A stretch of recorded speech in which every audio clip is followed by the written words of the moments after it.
And the bay to the right of it is called Glenaa Bay.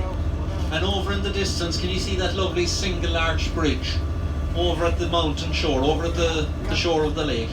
That bridge is called Brickeen Bridge. It's there just to the right of the island away in the distance. 2 o'clock there, yeah? Brickeen Bridge. Brickeen is an Irish word and it means a little trout. The bridge of the little trout. And that bridge divides the Muckross Lake, which is the second of the Killarney 3 lakes, from the lake we are on, which is Lough Lane. So all this area here is known as the Muckross area of Killarney, and everything you were looking at here is National Park. And this was actually the very first national park in Ireland.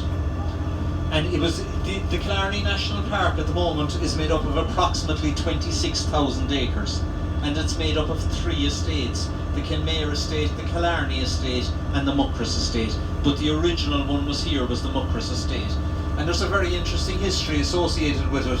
It was originally home to the McCarthy Moors. They were the local chieftains who lived here in Muckross, and their land was taken over by an English family called the Herberts. And the Herberts lived here for a number of years before selling the house and the estate. When they took over the estate here, there was no house in it. And Mary Herbert, she wanted what she described as a small house to live in.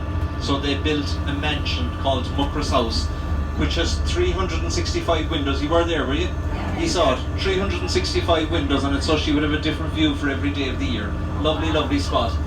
They put Muckross House in the market, and eventually was bought by the Guinness family, Lord Ardelon, who again sold it to a fantastic family from California, William Borsbourne. And you know the story, so he bought it for his daughter as a wedding present, his daughter Maud. She was marrying a guy from County Clare, you know all that, you've heard all that.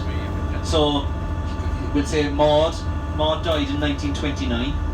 She was relatively young, she was only in her mid-40s, and 3 years later in 1932, her family decided to donate the entire house and estate to the people of Ireland. So Eamon de Valera, he was our president at the time, he accepted it on behalf of the people. And when the Bourne and Vincents were handing over the estate, in their words, they said they hoped that Killarney would become a playground for the people of the world. They had loved entertaining their friends from the United States, showing them the scenery and the magnificence of Killarney.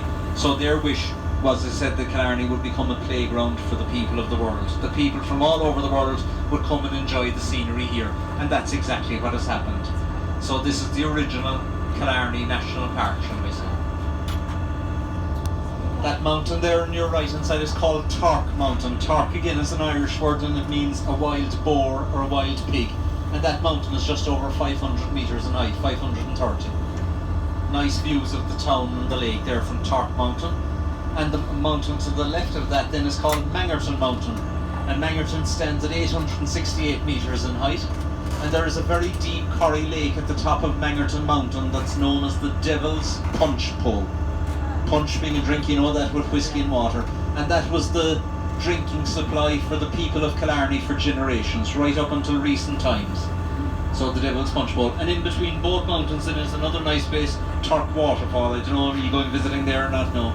Just at this time of year it's not great, but if we had a lot of rainfall now, it would be a nice place to visit. But so this all, as I said, is the Muckross area of Killarney.